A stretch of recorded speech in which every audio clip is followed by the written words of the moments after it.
My name is Ethan Ward. I'm 38 years old, a civil engineer by trade and apparently a disappointment by blood. The mahogany room smelled like money and perfume. Cameras flashed, glasses clinked, and my siblings, Ryan and Laura, sat across from me, smiling like winners before the race even began. Will reading had turned into a social event, complete with champagne and smugness. Helen, the lawyer, read the formal words with icy precision. To my eldest son, Ryan Ward. I already knew what came next. Another house, another company share, another reminder that I was the afterthought. I barely heard the rest until she said, "And to Ethan Ward I leave a key and a message. He'll know what to do." Laughter filled the room. Ryan whispered, "Maybe it's for the janitor's closet." But when Helen slid a small brass key and an unmarked USB across the table, my stomach turned cold. Dad was never sentimental, never cryptic. Yet he'd left me something hidden, something only I was meant to know. And in that moment I realized whatever secret he'd buried was worth far more than their applause. You don't give a key to a nobody unless it opens something they don't want found. The lawyer's voice barely echoed over the sound of crystal glasses clinking. Everyone was celebrating except me. My brother, Ryan, leaned back in his chair, spinning a gold watch that used to belong to Dad. "To keepin' the legacy strong," he announced, raising his champagne. And to Dad's favorite disappointment, then. Laughter followed, sharp and rehearsed. Even Laura, my sister, had her phone out, filming me like I was the punchline of a family joke. I smiled just enough to look polite, but inside something hollow cracked. Helen Brooks, Dad's attorney, cleared her throat. Mr. Thomas Ward also left something for Ethan Ward. The room quieted, amused curiosity buzzing like static. She placed a small velvet box in front of me. Inside, an old brass key engraved with the initials TW and a code etched along its edge. Vault 32B. Ryan smirked. "Wow, a key? Maybe it opens your potential, little brother." More laughter. I pocketed it without a word, but Helen's eyes lingered on me longer than they should have. A flicker, guilt, maybe pity. Hard to tell. When the meeting ended, everyone posed for photos beside the will banner, as if grief needed hashtags. I slipped out before the cameras found me. At home, I rewatched the video Laura posted online, her voice mocking, "Smile, Ethan. Dad left you something shiny." In the background, I caught a glimpse of Helen's face again. Right before she turned away, her lips moved like she was whispering something. I paused the frame, zoomed in. She wasn't whispering to anyone. She was mouthing a word. "Wait." Before I could even process it, my phone buzzed. Unknown number. Helen Brooks, tomorrow. No punctuation. No explanation. Just that one word pulsing on the screen like a countdown, and I didn't understand. I sat there in the dark, the brass key heavy in my hand, feeling the weight of every smirk and every silence from that day. Whatever Dad left me, it wasn't charity. It was a challenge. And if there's one thing the Wards never expected from me, it's that I'd finally turn the key. The law can't hide guilt. It only delays the reveal. Helen's office didn't look like a place where secrets were kept. It looked like a place where they pretended to disappear. Neat stacks of paper, glass walls, city lights flickering against polished wood. But that night, everything felt off. The blinds were drawn. The door was locked from the inside. When she finally spoke, her voice was quieter than I'd ever heard it. "Your father left something for you privately, Ethan. Off record." She reached into her briefcase and slid a large envelope across the desk. The seal read "Confidential" in block red letters. Inside, there was a photograph of a safe deposit box and a handwritten note in my father's unmistakable scrawl, "For my son who built bridges when others burned them." I ran my thumb across the ink, half expecting it to smear. It didn't. "Where was this found?" I asked. Helen hesitated, glancing toward the door like she was expecting someone to walk in. "Not in the will. This was separate, something he sent to me before his heart attack." She paused, then added, "That USB drive you received, it wasn't part of the estate." I looked up sharply. "Then why give it to me?" She exhaled. "Because your father told me to. His exact words were, 'If they start smiling too soon, give Ethan the truth.'" For a moment, the room felt smaller, like the air itself was watching us. Helen leaned forward. "Ethan, your father didn't trust your siblings anymore. He said someone forged his signature months before he died." My throat tightened. "Ryan." She didn't answer. Didn't need to. I looked down at the envelope again. My father's handwriting, steady, deliberate, and unshaken. The kind of message you leave when you know time's running out. I reached into my coat and pulled out the USB, setting it on her desk. "What's on it?" Helen's lips trembled before she answered. "I don't know. I wasn't supposed to look. But whatever it is, it's why your father died suspiciously fast." Her words hit like a punch to the ribs. That night I drove home in silence. The city lights blurred through the windshield, every traffic light glowing like a warning. At home, I slid the USB into my laptop. The screen flickered. A password box appeared. 6 empty spaces. The cursor blinked like a heartbeat. I leaned closer, and that's when I saw it. Under the faint glow of the USB port, scratch marks. 6 letters. Carved by hand. Loyal. I typed it in. And somewhere deep inside the drive, something unlocked. The bank smelled like silence and secrets. The next morning, I stood inside the granite lobby of Jefferson National Bank, the kind of place where money didn't just sleep, it hid. Marble floors, polished brass. The hum of air conditioning is louder than the people inside. When I told the clerk I needed access to Vault 32B, her polite smile flickered. "One moment, sir," she said, typing quickly. Her fingers hesitated on the keyboard. Then her eyes lifted, uncertain. "This account, it's flagged for restricted access." "Flagged by who?" I asked. She leaned in, voice low. "It says, require secondary approval. Ward Estate Legal Hold." I slid my father's note across the counter, the one marked, "For my son who built bridges." She studied it for a second, then nodded. "Follow me." We descended into the vault corridor, cold, metallic, endless. The air changed down there. Heavy and stale, like every secret that had ever been buried, still lingered. When she opened box 32B, I expected something small, a document, maybe a letter. Instead, there were 2 items. A stack of old real estate deeds and a sealed drive labeled Pier Point Development, Confidential Valuation. The name hit me like a punch. Pier Point wasn't just any project.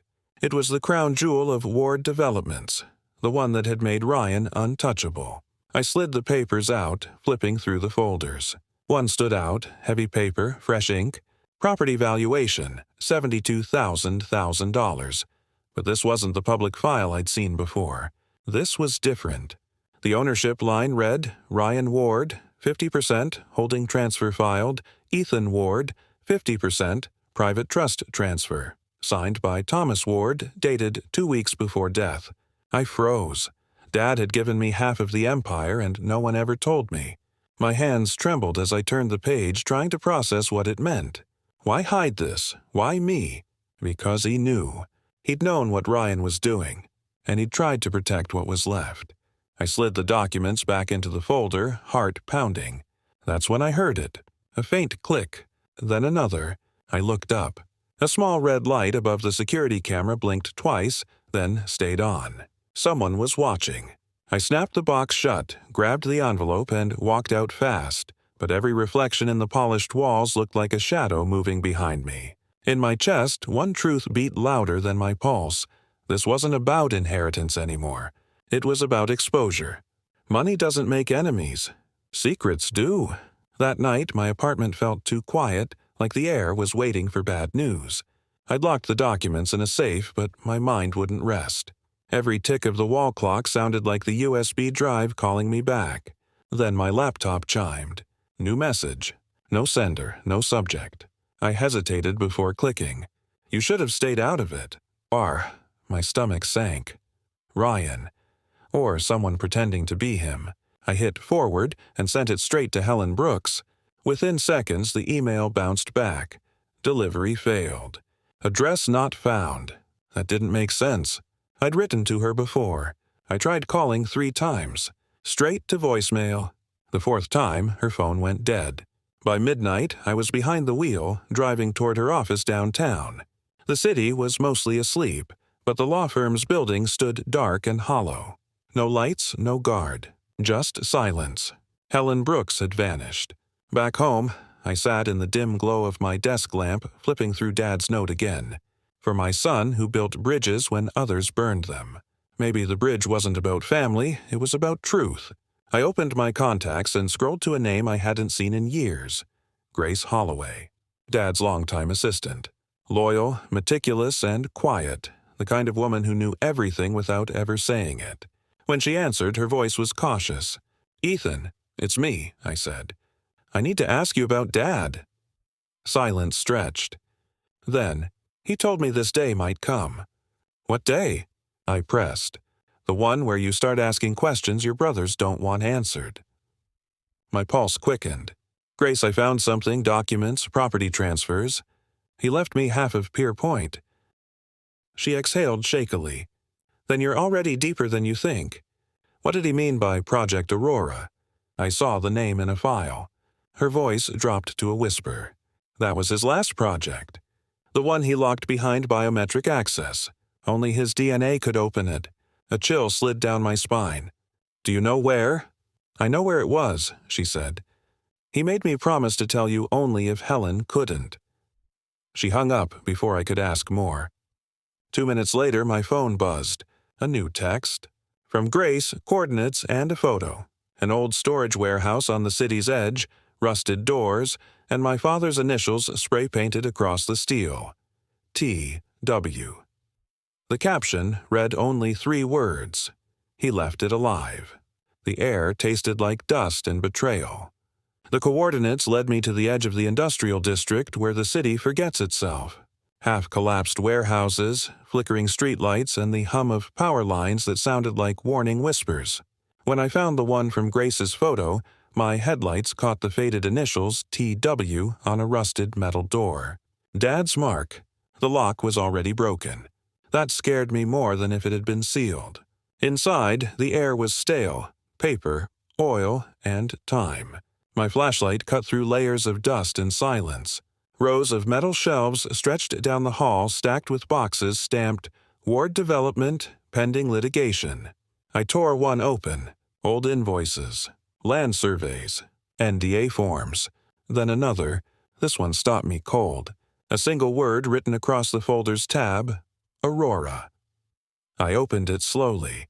Inside were blueprints, schematics, land titles, and a set of printed photographs, each showing Ryan, my brother, smiling beside investors at signing tables.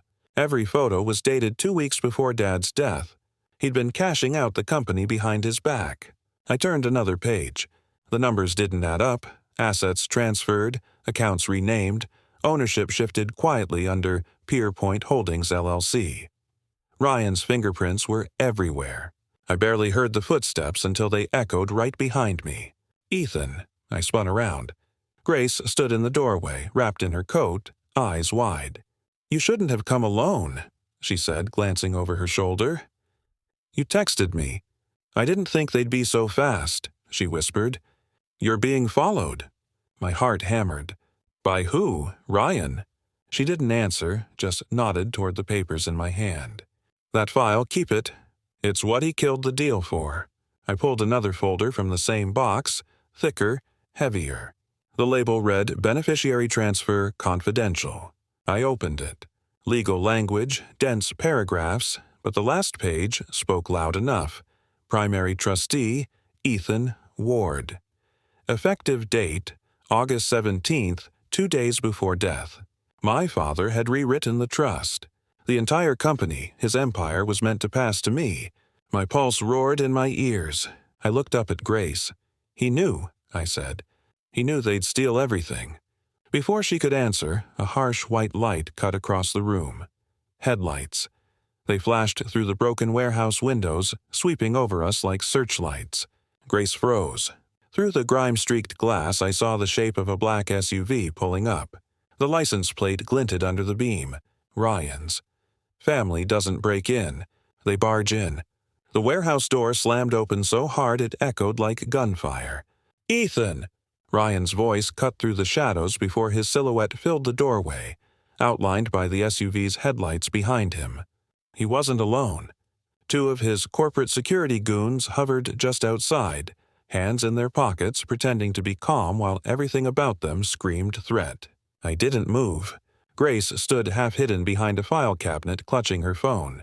Ryan stepped forward, jaw tight, eyes wild. "Did you really think I wouldn't find out?" he said. "The vault, the USB, the deeds, you've been stealing from Dad's estate." I laughed once, sharp and humorless. "Stealing? You mean discovering what you buried?" He scoffed, circling me like a lawyer prepping his closing argument. "You don't even understand what you're looking at. Those files are confidential. So were the offshore accounts," I shot back. "Pier Point, $72 million. Dad transferred half to me 2 weeks before he died." That stopped him. For half a second, something flickered behind his eyes, then vanished under a smirk. Dad was losing it near the end. "You know that." He didn't trust anyone, not even himself. "Maybe not," I said. "But he trusted me enough to leave proof." Ryan's hand clenched. Then he lunged. The impact slammed me back against a metal cabinet, the sound ringing through the warehouse. Paper exploded into the air, fluttering like white ash. "You think you're some hero?" he hissed. "You think you can rewrite history?" I shoved him off, fury and adrenaline mixing into something cold and clear. "I don't need to rewrite it, Ryan. I just have to reveal it." Grace's voice cracked through the tension. "Smile, boys." She lifted her phone and snapped a photo, the flash lighting Ryan's face, frozen mid-snarling, the forged deed visible in his hand. He turned on her, teeth clenched. "You don't know what you just did." Grace didn't flinch. "Maybe not. But the police will." Ryan straightened his suit, brushing off dust like he'd simply ended a meeting. "That won't save you," he said quietly. "You have no idea what Dad really did." Then he turned toward the door, stopping only once to look back. "Oh," he added with a smirk. "If you want answers, ask Helen how much her silence cost." The SUV door slammed shut. The taillights faded into the rain. Grace and I stood in the dark, the sound of the engine echoing long after he was gone. That one sentence replayed in my head like a warning I hadn't earned yet. Ask Helen how much her silence cost. And in that instant I knew the real betrayal hadn't even started. Every truth has a price tag. Hospitals always smell like endings, bleach, fear, and quiet lies. I followed the echo of machines until I found Helen Brooks in room 214. She looked smaller than I remembered, her arm in a sling, bruises fading to purple. The crash had made headlines that morning. Lawyer injured, no foul play suspected. Sure, and Ryan Ward was just a grieving son. Helen stirred when she heard my voice. "Ethan," she rasped, eyes fluttering open. "You shouldn't be here." "Neither should you," I said softly. "Ryan tried to kill you, didn't he?" Her lips tightened. "Accidents happen. Not the kind that happens right after you tell me Dad didn't trust them anymore." She turned her head away, staring at the pale ceiling like it held the script she'd been paid to follow. "He offered me money," she whispered finally, "to delay releasing Thomas's last amendments." My pulse thudded. "You took it?" Tears filled her eyes. I told myself it was temporary. "He said your father's changes were a mistake, that he wasn't well." I stepped closer. "What changes?" Her hand trembled as she reached for the bed's remote, lowering the volume of the monitor's beeps. "Your father changed everything the day before he died. The trust, the beneficiaries, the ownership structure. He transferred full control of Ward Development, too." Her phone buzzed sharply on the tray beside her. The screen flashed with an unknown number. Helen's eyes widened. She fumbled for it, hands shaking. "Don't," I said, but she'd already opened her messages. Lines of text scrolled fast. "Delete everything. Now." She froze, staring at the words, then began erasing entire threads. "They're watching me," she said. "Even here." The monitor suddenly shrieked. Her body arched. The flatline tone filled the room. "Nurse," I shouted, hitting the call button. Doctors rushed in, pushing me back. I stood helpless as they fought for her heartbeat, the world collapsing into alarms and chaos. After what felt like hours, the steady rhythm returned. Helen lay motionless, color drained, breathing shallow.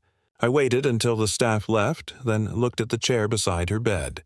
Her black leather briefcase sat half open. Something metallic glinted inside.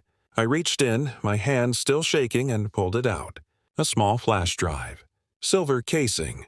Labeled in embossed print. Final revision. Ward Trust. For a moment, I just stared at it, my reflection warped in its surface. Then I whispered the only truth that made sense anymore. She didn't die for money. She died for this. Sometimes justice fits inside 4 gigabytes. Back home, I didn't turn on the lights. The apartment felt smaller now, like every shadow was listening.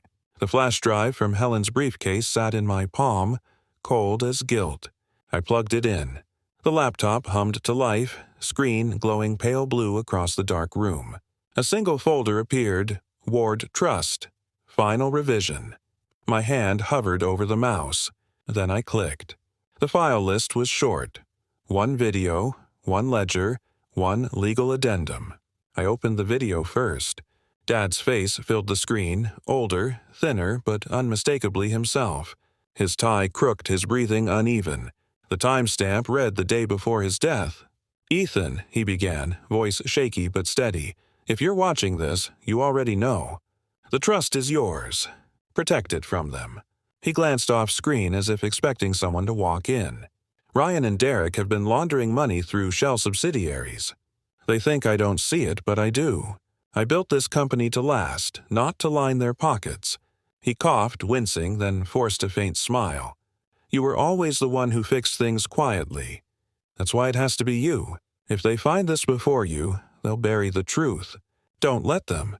The screen froze mid-frame, his eyes locked on mine, as if time refused to move until I did. I exhaled slowly and opened the next file. Financial ledger. Confidential. Columns of numbers scrolled by, but the pattern was obvious. Millions moved offshore through consulting contracts signed by Ryan Ward. There it was, proof. Every betrayal, every dollar, every lie. I printed everything, 20 pages of evidence, and laid them across the table like cards in a final hand. Grace came over an hour later, her coat still wet from the rain. When she saw the papers, her eyes widened. "Ethan, this is enough to reopen the estate. To charge them. That's the plan," I said. "I'm filing it with probate court first thing tomorrow." She hesitated. "You think they'll let you walk in alive with this?" I didn't answer. I just stared at the frozen image of my father on the screen, his hand half raised in warning. Before I could power down, a notification popped up in the corner of the display. New email received from Law Stratford and Gray. Subject line: Cease and desist. Defamation and unlawful possession of estate materials. I clicked it open. "Mr. Ward, you are hereby instructed to cease all dissemination of falsified documents immediately or face civil and criminal action. Consider this your final warning." Grace read over my shoulder, jaw tightening. "They're scared," she said. I nodded, staring at the signature line. Attorney, Marcus W. Hale. Thomas Hale's brother. And suddenly, it hit me. The family tree was still rotten, just deeper than I'd thought. I wasn't invited to the meeting, but I walked in anyway. Ward Enterprises looked different that morning. Colder, sharper. Like the walls themselves knew something was about to crack. Ryan had called an emergency shareholder meeting. Translation: a cover-up party. But I wasn't planning to watch from the sidelines anymore. The receptionist tried to block me. "I'm sorry, Mr. Ward, this meeting is for board members only." I smiled politely. "Then call security. I'm staying until the truth gets its seat at the table." By the time I stepped into the boardroom, 30 pairs of eyes turned toward me. Investors, lawyers, executives, and even a few journalists Ryan had invited to clear his name. He smirked when he saw me. "Ethan, always dramatic. You could have scheduled an appointment." "I tried," I said, dropping the folder of printed evidence onto the polished oak table. "You kept deleting my calls." Grace followed behind me, laptop in hand, camera rolling. "This meeting is about transparency, right?" I continued. "Then let's make it public." Ryan leaned back, confident. "Whatever conspiracy you've cooked up, Ethan, I'm sure it'll make great bedtime reading." I clicked the remote. The projector came alive. The screen lit up with Thomas Ward's face. Gasps filled the room. "Ethan," Dad's voice echoed through the speakers. "If you're watching this, you already know. The trust is yours. Protect it from them." Ryan shot to his feet. "Turn that off." But Grace had locked the feed. The room watched in frozen silence as Thomas laid out the fraud, the shell companies, the stolen funds, the forged documents. When the video ended, you could have heard a pen drop. Ryan's partners exchanged glances. Two of them, longtime executives, quietly gathered their folders and walked out without a word. The board chair cleared his throat. "Mr. Ward, is any of this true?" Ryan's voice cracked for the first time. He was confused. "The video's edited." I looked straight at him. "My father left integrity, not just assets. But you wouldn't recognize either." For a second, no one moved. Then the door opened behind us. Uniforms. Two police officers stepped in, followed by a man in a gray suit flashing a badge. "Ryan Ward," the officer announced, "you're under arrest for corporate fraud, money laundering, and obstruction of estate proceedings." The color drained from Ryan's face. He looked at me, eyes wide, disbelief mixing with rage. "You set me up." I shook my head slowly. "No, Ryan, you built the trap." I just closed the door. The handcuffs clicked. Cameras flashed. And as they led him past me, I heard him whisper, low, bitter, broken, "You think this ends with me?" Handcuffs sound different when they click for family. They dragged Ryan out through the lobby as the cameras flashed like lightning. The sound of the cuffs, metal against marble, echoed through the building, sharp and final. He twisted in their grip, shouting, "This is a setup! He forged it all!" But nobody believed him now. Not the press, not the partners, not even the people who used to laugh at his jokes. For the first time, my brother looked small. Grace filmed from a distance, her voice steady. "For the record," she said quietly, "truth makes better headlines than money ever could." I didn't answer. I just watched as the elevator doors closed around Ryan's reflection, furious, defeated, gone. Laura stood near the corner pretending to check her phone. The same woman who toasted my humiliation at the will reading couldn't even look me in the eye now. "Where's your loyalty today, Laura?" I asked. She didn't reply, just turned her head, tears threatening to fall. Later, I'd learned she'd been quietly selling off company assets for months to cover debts Ryan left behind. Guilt has its own price tag, and she was paying it alone. By afternoon, the boardroom was cleared out. Only I, Grace, and a new face remained. Attorney Charles Brenner, Helen's replacement. Calm, older, precise, he slid a stack of papers across the table. "Mr. Ward, probate has confirmed the final version of your father's will. The trust transfers, property titles, and controlling shares are now legally under your name." I stared at the signature line. Thomas Ward, witnessed and authenticated. It didn't feel like victory. It felt like gravity. Grace leaned against the table beside me. "He'd want you to share it. The video. The truth." I hesitated. "Grace, once it's out there, there's no taking it back. It won't just ruin Ryan. It'll bury what's left of this family's name." She met my eyes. "Maybe that's the point. Revenge burns fast.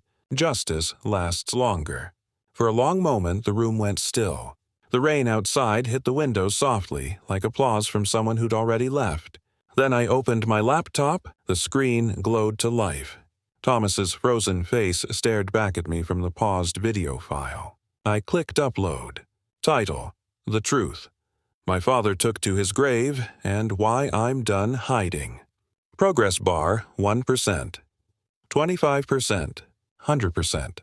The video went live. Within hours, views climbed by the thousands. Comments flooded in, some angry, most stunned. And somewhere between the chaos and relief, I realized I hadn't just exposed a crime. I'd freed a legacy. Truth trends faster than lies ever can. By morning, the world knew my name. Headlines screamed across every screen. Engineer's son exposes $72 corporate frau. The Ward legacy falls. The video had passed 500,000 views overnight. By noon, it hit 1 million. Strangers flooded my inbox. Some thanked me for exposing corruption. Others called me a hero, a whistleblower, a man who didn't fold when money was on the line. Funny thing, I didn't feel like any of those things. Just tired, relieved, human again. Grace called around noon, voice alive with disbelief. "You're trending in 8 countries, Ethan. They're calling you the man who put honor before inheritance." I laughed quietly. Didn't know honesty made good content. "It does now," she said. "You made people believe truth can still win." The board at Ward Enterprises issued a public apology within hours. Ryan's arrest footage ran on every network. Law firms called, investors emailed, and a foundation offered partnerships. It was chaos, but the right kind. Then the message came. From Laura Ward. Subject, "You ruined us." I read it twice. Her words were cut short, bitter, and defensive. For a moment I almost replied with anger. Then I stopped. Instead, I wrote back. "Dad left me something worth more than all of it. His name. You sold the rest." I hit send and closed the laptop. Some battles didn't need noise. They just needed truth. 2 weeks later, I reopened the project Dad had once dreamed about, Pierce Point Development, but not as a business venture. I renamed it the Ward Foundation for Integrity. Its mission was simple: rebuild what greed destroyed. Fund clean projects, honest startups, transparent deals. Grace stood beside me at the ribbon cutting, smiling. "Think he'd be proud?" she asked. I looked up at the blue sky, the same one that had watched every storm we'd weathered. "Yeah," I said quietly. "I think he already is." That night, when I came home, something waited on my doorstep. A small, wrapped package. No return label, no note. I carried it inside and opened it slowly. Inside was an antique gold pocket watch. Engraved on the back were 7 words, "For the one who didn't sell his soul." The second hand ticked once, then twice. And for the first time since the funeral, I smiled. Because some legacies don't end in courtrooms. They live on in timing. Some inherit wealth. Others inherit purpose. The grass was still damp when I reached the cemetery. Seattle's sky hung low and gray like it hadn't decided whether to rain or let go. I stood in front of my father's headstone, the same one I'd avoided since the funeral. The gold watch rested in my palm, warm from my touch, its steady ticking cutting through the silence. I hadn't come to talk about money. I'd come to talk about meaning. "Hey, Dad," I murmured. "It's done. The truth's out. The company's clean again." I smiled faintly.